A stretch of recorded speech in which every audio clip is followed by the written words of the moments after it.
Okay, so it's been a long time coming, and we Mm-hmm. actually have Danny Giggles, Sausage Fest member #1, because he got the biggest kill in Naked and Afraid history. I am honored. Welcome to the show, Danny. Thank you. Welcome. We got meat. Oh, God. I had to. No, You had to do it. I love that they Welcome. blasted that line. It was pretty funny. Well, they did it in your first episode, too. They blasted you like, why is this so hard? Isn't that what you said? Oh, yeah. Well, And which is so funny because you are so funny and calm, but you are known for screaming, which is crazy, right? I love to scream. I sang a bunch out there too, but of course, with copyrights, they can't show that. Oh. But yeah, heavy emotions. They'll bring it out of you. Well, wait. What did you sing? Give us a line. Oh, I sang lots of folk songs. I've been on a kick with Irish folk music lately. I think it's really wonderful. It's fun, it's playful, and they tell cool stories. So. You're a little kooky. I like it. What's up with the kilt?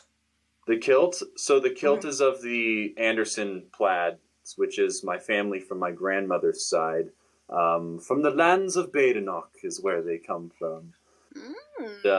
Although I'm only partially Scottish, it's still some part of my ancestry and identity that I really love to hang on to, and I've had that kilt for over a decade. I'm 31 now, and I've had it since I was 18, and so it's seen festivals, it's seen South Africa, it's seen Burning Man. Me and I'm going to let everybody know. Been together a while. He doesn't wear anything underneath the kilt. I don't know how I know that, but I just have a feeling. Am I right? Traditional. You're absolutely right. I wear traditional. Yeah. It makes the derobing ceremony so much better. Debbie, let's get this started. What is your burning question that you have for Danny? Oh, how did it feel? How did it feel when you took it down? That was something I've never experienced before because I've never hunted large game, let alone caught large game with a traditional bow. So that was absolutely mind-blowing. It was like sad, but both meaningful, and it was a game changer. Not only that, but it's really hard to describe that feeling in words because there was just so much emotion. Not only the accomplishment in itself, but the fact that I don't have to starve anymore. My friends don't starve anymore. We can start focusing on other things and relaxing, of course, too, because it had been pedal to the metal for over 2 weeks and we had nothing left in us. And just by observing the signs my body was giving me, I didn't have much longer before I just collapsed. So the kill happened. It couldn't have been at a better time. And I really honestly look at it like a gift from Mother Nature. Like she gave me this opportunity in the moment where we needed it so desperately. It was perfect. I called you the lucky bastard.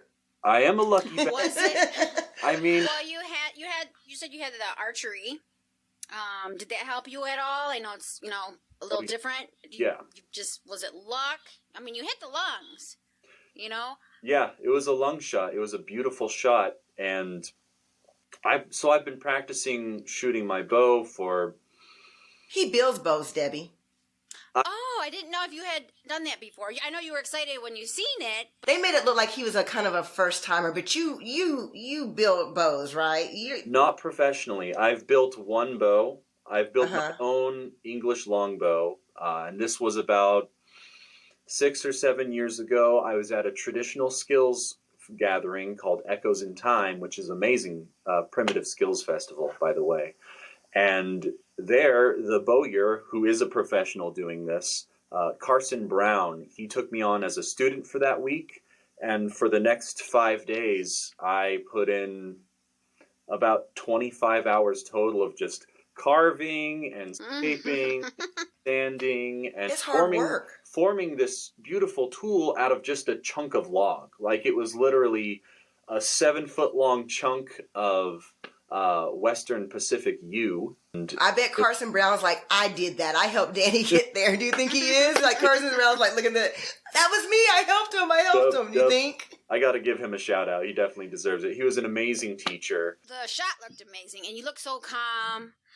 You were relaxed. You took your time. It was awesome. Well, I mean, I cried. I cried too. I cried. I cried more, believe me. Oh my God, they're going to eat. Well, let's talk about how silly you were in the Boma, because we did not get to see as much as your entertainment, and we know that entertainment is something that keeps the team going. So tell me a little bit about the antics that actually happened in the Boma. I want to know some dirt. You Give me, and let me just tell you, Anthony called you out. He said that you were the stinky one. So let's start with him. Let's give some dirt about him. Let's get him back. Good. So I have to say, he's right. Despite being the only one who showered out there, with mint under the armpits, like a gentleman, I still somehow brewed my own concoction that blew the competition out of the water. I don't know what it is about my armpits, but they're overachievers. Clearly. I'm sure no one smelled great, but... Yeah, but you kind of get used to each other's funk. I mean, you don't have a choice. So, dirt on Anthony. Oh, my guy. So, once we were at the second location, it was cold. We're on this granite outcrop, so little higher elevation, and the wind is hitting us really bad at first. And on one of those really cold nights, we played footsie with each other just a little bit. Just a little bit of footsie. And you know what? He liked it. He didn't say no. Ooh. So you had consent and he didn't say no. That's what I like to hear. Mm-hmm. So he's easygoing. I could just footsie kind of guy, huh? It took a while to warm up to him, though. You know, he's a gentleman. You can't just play footsie on the first night. Oh, good tips. You're giving me good tips. I'm gonna finesse them. I'm gonna finesse them slowly. Thank you for that tip. But in all seriousness, what was something that was not shown that you wish was shown? There's quite a few things, honestly. One of the biggest things is that Andrew caught a catfish by shooting it through the head with his bow and arrow. Through the catfish plate? Yeah, the plate on top of their head. He nailed that sucker during the first 10 days. This is before the merge, so I obviously wasn't there, but they told us about it. They even made a carving on the bow arm because they're telling the story on Andrew's bow, and that was one of the carvings, I believe. And that is such a cool thing to do. Yeah. You know? I mean, catching a fish with a hook and line is great, but to shoot one with a bow and arrow, that's a really cool achievement, and I think that really should have been included. Yeah, it really should have. We got some phone calls to make. Yeah, Right now, Mary. Yeah. Right Send some I'll tell our assistant. Google assistant. Well, that's great. So awesome. It is awesome. But what about you? What's something that you did that they didn't show? So humble. I sang a cute little song while I was taking a shower down by the old watering hole. I forgot the song, so I can't recite it for you. I'm sorry. But yeah, I mean, because you're so silly. How'd you get the name Giggles? Yeah. Let's hear it. Thought of that name just joking around with a bunch of friends at Burning Man. I've only been once, and I loved it. It was a really beautiful community, and my friends and I were just joking because I brought a bunch of LARP swords to Burning Man, like 20 of them, and we just had a ball, just, having fun and bashing on each other, and that name just came around, Giggles the Barbarian. Giggles. The full I like that. Giggles the Barbarian. And so I just kind of used that as a funny name whenever I LARPed. And the name's funny. I like it. It works for me because I try not to take things very seriously, myself especially. And it stuck. So it's stuck. I like it. It's just hanging out on my Facebook page. I don't have any like plans for that. It's just a funny thing I like to hang on. Oh, I don't think I've seen what do you, if you don't mind me asking, what do you do for a living? I know I don't remember hearing. So I've usually worked in organic agriculture or things related to that field. Nice. For the last 2 years, I've been working at this place that's part plant nursery, part lumberyard, part hardware store, and I run doing all sorts of fun stuff there. But I just moved temporarily to Portland to save money, living with some family, so I'm looking at jobs right now, and I'm thinking about being a forest ranger because that sounds pretty cool, and I think I'd be pretty good. That would be really cool. And now you're making jewelry here. I mean, this are jewelry? you going to start selling that? Yeah. Yes, it's another skill there you got. my fine. Yeah, I'll add it to my Matching shoes. You got matching shoes, right? Yes. Did you bring those up? Fortunately, there's some things you just can't get through the airport, and those rawhide shoes are one of them. Are you serious? Yeah, I mean, even if they hadn't seen it, they would have smelled it. They would have smelled it with Marbury. What about Willie the Beast? Oh, Willie. Did you bring home? Did you bring him home? No, so customs are pretty strict. There's a lot of things you can't bring through, which is unfortunate. And I'm still waiting on the hide from that water buck to be delivered. It takes a while, the processing and just waiting in line for a taxidermist to get a hold of it. I was told it might be roughly a year, which... Holy cow. I know, that's what I said. I'm a little bummed about it. That's a long time. You probably go out again and come back before you get it. Are you going out again? Not on my to-do list. I don't think I want to do Naked and Afraid again. I would love to work on similar projects, like film projects and things of that nature. We have to start seeing your skills, though, because you have a YouTube channel and a Facebook page, right? I do not have YouTube, no. I have a Facebook page, a Instagram, and Twitter, and they all showcase my survivalism skills, what I'm doing, updates from Africa, stuff like that. Yeah, so I think it would be really great to see you, doing like a weekly thing and teaching me and Debbie how to survive if we ever got kicked out of the car and ended up in the woods. Like, we need to know how to survive. Nothing. So I think that would be really great to see. Yeah, absolutely. I mean, is that something that you can teach people? Like, can you teach someone who's bougie, who's wearing a swimsuit on a podcast because it's whatever print this is? Can you teach us to survive? I can teach you to blend in with all the other cheetahs and leopards when you're wearing that. That's about it, huh? They won't even know. They won't even know. I'll just stand there. Just what's the first thing that me and Debbie should learn? Exposure. Exposure is the first thing that's going to get you. You can go without food, without water for, a couple days, but exposure is one of the biggest things that'll get you. Our bodies just can't handle extreme weather. Well, someone needs to teach us. All right. Well, with that... Because we would die. Because we would die. Or at least go hungry for a couple hours. I'm out. I ain't going hungry. There's a lot of back scene stuff that we don't know about. Can you give us a little dirt about what were they talking about? And this was for another show, but when you got there, when you first get into Boma, do you have to stay in there for the first night for them to clear it out, or like they lock you in for a certain amount of time? I did see that somewhere. Is that something that happened to you too? When you accept challenge in Africa, you understand that if you do not have a Boma, and if you do not have a fire, by nightfall, you're out of the challenge. And that is very strict. There's no wiggle room. You have to have those two things, because without both of those things going, the animals aren't scared of you.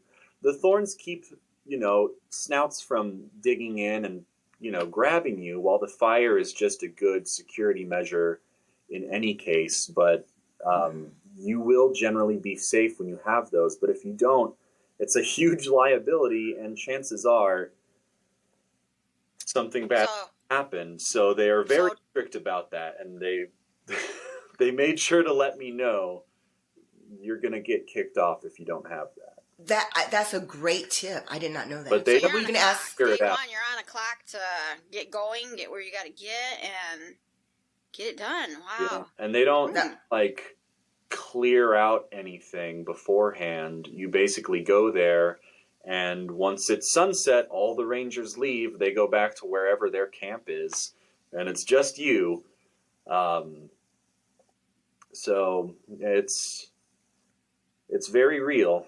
And unfortunately, because you can't leave your Boma at night, it's like a prison sentence. It feels like you're literally trapped in there until morning.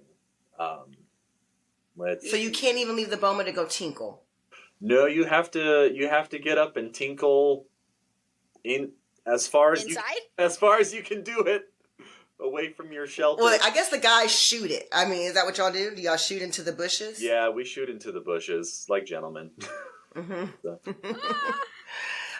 telling you, that Boma was stinky. I'm telling you, the Boma was stinky. Yeah, and it got only worse when there was 3 and 4 of us in one of them. Are you disappointed that you never really went the full way on the challenge with the female? No. My goal here was to prove to myself that I can walk in the shoes of my ancestors, and regardless of who my partner is, I hope we get along, but the partner isn't my focus. But that being said, I will always choose teamwork over solo. Always. Yeah.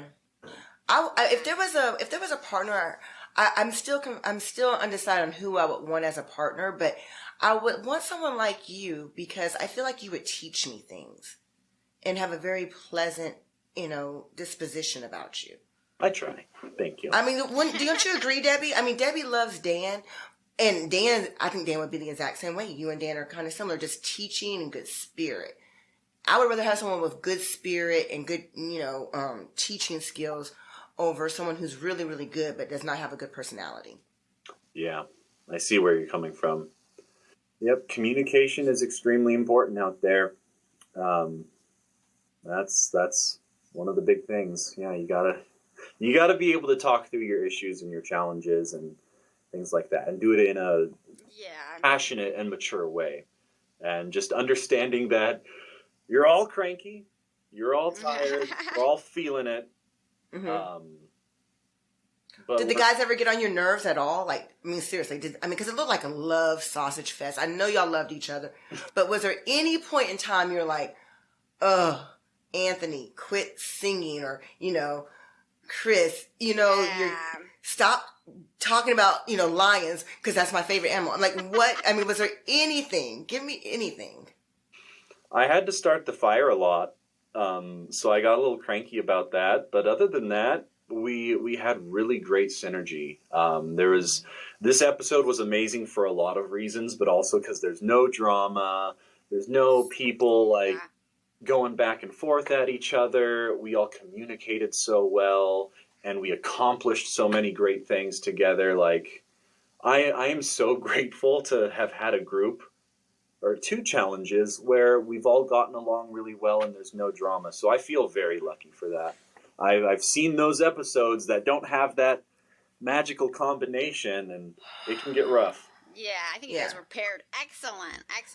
Yes, but you also need that little bit of drama, I think, for the show to be successful, for the masses. We get the sausage fest, we get the Team Lilies, we get the people who, don't have the same level of survival skills. So I think we need all of it.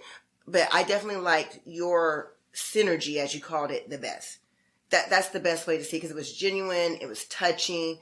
I don't know if you know this, but I wrote a news article about, the hugs that you gave Andrew when he left, because I feel like y'all are changing the world a little bit, because, naked men hugging and loving each other and meaning it. I mean, yes. I think it's a little part of changing the world. I agree. I think toxic masculinity is a big issue, especially in our country. And I think, like you said, showing that on an international platform is really great. It normalizes men sharing their feelings. It normalizes men opening up. It normalizes men giving physical touch to help each other, just a hug. That's all it is. Yes. A touch. Yeah. Oh, that's great. Just well, a Debbie, little you have anything? Goes a long way. A little foot game, it means a lot. Playing fussies with men is wonderful. We need to see that more. Mm-hmm. Debbie, you got anything else before we get started? Yeah, I just wanted to ask one more question before we do like a little round here of questions, and they're going to be like speed questions. Ooh. Okay. Yes, sir. Andrew, real quick, it didn't really show in depth if you guys were like trying to talk them into staying a lot. I mean, it didn't like show it, but did you guys like try to, you can do it, or just try and give it another day, or is there anything we can do, to help you the way you're feeling? I never seen anything or ever with anybody. Yeah, I think go into that with them. I think that's just another case of the editors trying to save time. A few of us noticed that, throughout that night, a lot of us were doing pretty bad, and we were trying to comfort each other. And that morning, we noticed Andrew was doing quite bad with his mental health, and we talked to him, and he and Chris were very close. So Chris was talking to him a lot. They had been through a lot together. And so we did what we could to help bring the spirits up. But I can tell you that once you go through a night like that, it pulls everything out of you. From Colorado, you just know you're done. From Colorado to Africa, like there are just those nights that are so punishing, so long, and so cold that by the time the sun comes up, your spirit's really broken. And I remember thinking about tapping out, both in Colorado and during night 11. I'm like, am I about to get hypothermia again? Oh. And man, the cold is one of the worst enemies when you're trying to survive there. It's just absolutely terrible. And this, you were in the same location as the episode last week, right? The Limpopo, and it looked completely different. Was it the same place? I'm not sure I get your question. The last episode. Yeah, I see what you mean. Yeah, but they looked kind of different. Yeah, Two different kind of locations. I noticed that. I Googled it, and we're in a similar part of South Africa. They were just a little bit northwest. So we were. Oh, okay. They were in a slightly drier environment. Mm-hmm. But it looked like they had a nice big river at their location, so that's good. And they were also in South Africa during their hot season. Okay, let's talk about you on your first episode. You almost died. You were stubborn. I'm not 100% sure your debris shelter was the best idea. What if you could change something on that show? What would you change? Because you almost died. You were so stubborn. Yep. You didn't want to go. Well, there's a lot of factors because of that storm. No matter what I did, that storm was going to hit me anyway. There wasn't. It's one thing to be hit with a storm for like 1 or 2 days, but I sheltered myself for 4 days, and I was told the storm would go on a 5th day. And when you're naked, I mean, hypothermia is almost inevitable at that point. Well, give me some background dirt, because I'm a little mad at the medic, because the medic was like, well, just be honest with me. Are you okay? But if you're not okay, you don't know you're okay. I was like, he's not okay. Get him out of there. The medic was very good about checking up on me consistently throughout the day, throughout the night, during that storm.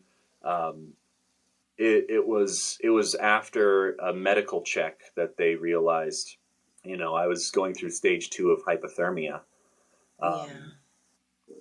But I'd say if I had to go do anything differently, I'd say probably just gather more fluffy materials and more branches for the shelter. Debris shelters, the debris hut you saw, is basically a frame of branches, and then inside it's supposed to be stuffed. I mean, stuffed with dry, fluffy leaves.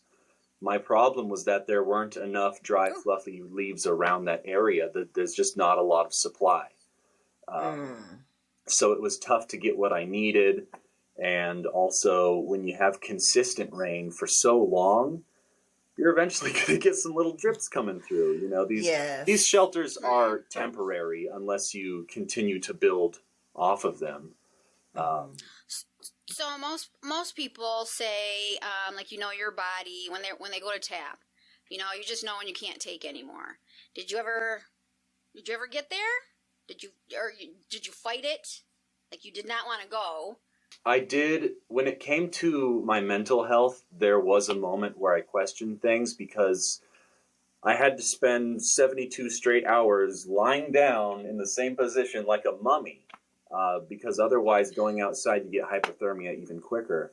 So in the 72 hours of basically complete darkness, with the state I was in and with no visual stimulation and nothing to eat, whatnot, I noticed my mind started to go a little bit weird. I started to lose track of time. Spatial awareness kind of started to slip a bit. Just getting lost in loops in your own mind. Yeah. So you noticed it a little bit. Yeah, and even on day 5 of my first challenge, because I had not slept at all in 5 days, I was starting to hallucinate. And it's like, it's not a psychedelic thing. It's like you're going about your business. How do you know what a psychedelic thing is like? I would. I'm just wondering. How do you know? I'm just throwing that out there. You said it real comfortable. It's like it's completely different. Please tell us. Please tell us how you know. Okay, I'm going. Go ahead. That one's for a different podcast. Okay, different podcast. Okay. So it's like in the peripheral vision, you see a blur of motion real quick. And your brain tries to tell you that it's like a squirrel or a rabbit or something like that. But the reality is you're just losing it. You're just losing your mind. So that was an interesting observation. And then it was like day 11 or 12, right before the medic tapped me out. That's when I noticed that like my internal thoughts were getting really weird. Spatial awareness was out the window. And as far as cold, I was definitely on the edge, but I was still out there trying to make fire. And even when I was preparing my materials for that fire, it was still raining. It was hailing. Yep. Like, the moment they filmed me, that last moment was like a break in the weather, because it had been just dumping on me until then. That was a really rough horrible. But I love it when I get to talk about cuddling. And in this episode, I love cuddling. And your girlfriend at the time, you do too. Ooh, Sarah gave you permission to cuddle. So I want to give props to Sarah for giving you permission to cuddle. In the first episode? In the first episode. Yeah. In the first episode, she gave him permission to cuddle. And your partner tapped out. You didn't have anyone to cuddle with. You had the idea of 2 separate debris shelters. I mean, wouldn't it have been smarter just to have one and cuddle with her? I don't know if the show edited that oddly. Oh no, she wanted 2 separate ones. I think she wanted a different style of structure. And we were kind of debating which structure would be best. But as far as what you need for very cold conditions and very rainy conditions, the debris shelter I made is a very good option, but it doesn't work unless you are stuffing it full of leaves. Because other than that, it's just a roof. If you're not, or if you have, or if you had me with you, because I would keep you very warm. Right. With all our cheetah print goodies.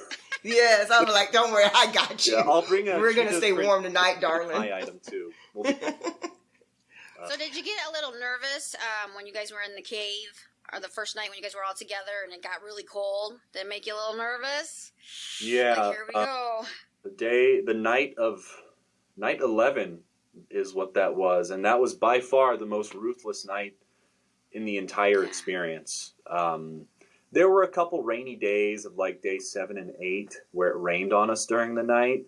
But we handled that. But in terms of just like bone-chilling cold and wind tearing at you, night 11 was horrible. The show said it was like 50 degrees at one point, but in my experience, that felt a lot more like in the 40s. And then you add the wind chill, and it gets pretty dangerous. And that cave that we had, that was acting like a wind funnel. That was why we were getting hammered so hard. So, you know, you learn something every day. And that following day, we shored up that cave. We used it only for what we needed to, like storing meat later on and stuff like that. But Your own little personal refrigerator. Yeah, night 11, I was curious if we were all going to get hypothermia. Because it was, you know, we only had just enough firewood. So it started to get nervous. Like, oh no, are we gonna freeze out here at 4 a.m? Hope not. Well, and then you got lucky with the bamboo the next day, right? Yeah, the bamboo was, you can make so much out of bamboo. I love it. And as an herbalist, I was tickled to find more plant material out there. The bamboo allowed us to create individual cups. Oh, bring it out. I can't see it. Put it right in front of you because I can't see it. Okay, so it's time for the goodie bag. We've never had a goodie bag on the show. Oh, gifts! We got gifts. I'm not sure what I'm looking at. Oh. Okay, they let you bring that. Oh, is that from Africa? Yeah. Oh wow, that's so amazing. What else do you have?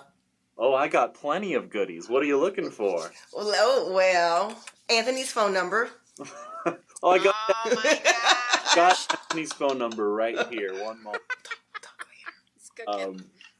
The pot? Yeah, so we've got the pot. I've got a whole bunch of goodies in here. I have the arrow shaft that broke off. Oh, that's cool. Because when... Oh, wow. Oh, wow.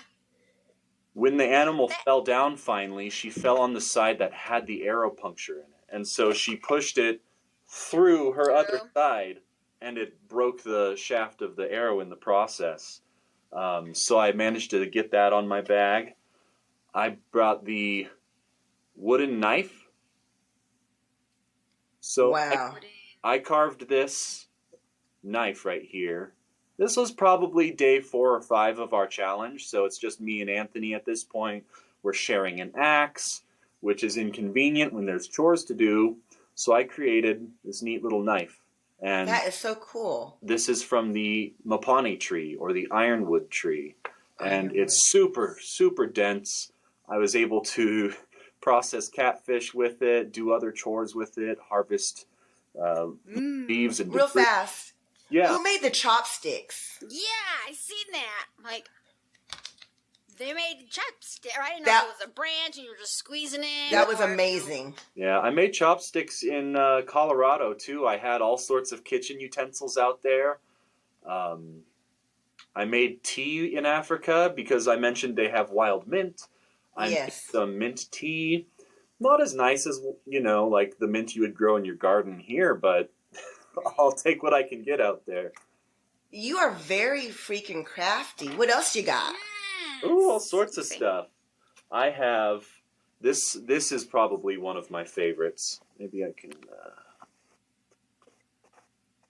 This I found by a riverside.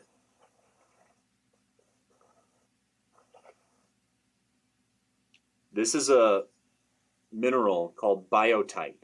I just got this cool slab of rock. It looks beautiful. Oh. It looks like ocean waves, I think, and it's just visually stunning. Yes. It reminds me of the ocean. Like the rocks, maybe that, you know, the ocean kicks up on. I can imagine water going against it. That is beautiful. Yeah, so when you're looking at a granite countertop, this is the material that makes up those black spots in the granite countertop. Oh. Biotite. biotype. I think it's amazing that you know this kind of thing. He's a real survivalist, Debbie. Yeah. I'm also a Looking at a real- geologist. I studied geology in community college, Oh, wow. but I decided not to walk down that path after I got my associate's degree. And Why is that? what's that? Why is that? Why is that? Why is that? Change it up. I'm very passionate about geology and earth science, but I just didn't feel like it was my calling to become a geologist. Um, it could have been super lucrative, but I don't know. I'll admit I was a bit scared of the math classes, but all in all, I just felt like it wasn't my path to walk, and maybe It's a little boring too. that was for the best because now I'm here and I have all these cool stories of Africa. Yeah, you got more skills to display. Yes, I do. I'm in the water business and I have to do dirt tests all the time. Ooh. And yes, and it's, you put your hands in the dirt and you feel it and you have to rate the dirt, Debbie. And it's just a lot of people think I'm real girly, but yes, I am real girly, but I will get in that dirt and I rate the dirt and But you're ready to get your hands dirty though. I am. I get my hands dirty all the time, and it's a little boring, but it's important because you have to understand. I mean, there has to be people out there who understand the dirt so houses don't cave in, and so you have the right kind of protect our water sources. I'm sorry. There's a whole dirty side to her that No. she's not talking about. That's another podcast too. That's another podcast. Yes. So show us your microphone, your necklace. Did you make it shorter? Because it seemed like, yeah, there we go. And so the microphone is just in there and it's waterproof, or it's a really good microphone. Is it still in there? The mic is no longer in there. This is the original, but they also gave me an extra just to have. But they don't have the microphone in them. On set they do, and they essentially wire the necklace to the bag, which has a battery in it. But, like, say if you are going to go in the water or you're going to get soaked or something, they might ask you to wear a necklace that does not have a mic so that the film can be consistent, but you're not just breaking their equipment all the time. Right.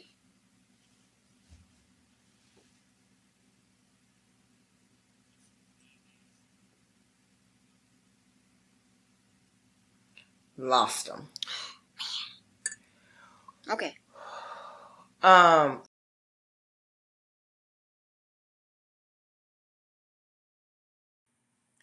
Unfortunately, again, we lost some of Danny's episode. I apologize for it. I am talking to my podcast platform to see how we can fix this situation. But again, we want to thank Danny for being on the show, and please go follow him. It was great talking to him. He sends his love. He had really great, funny things to say at the end, and I believe he did like a heart sign when he signed off, which was adorable. Love him. Thanks for tuning in to Oh Heck Nah, the Naked and Afraid podcast. Until next time.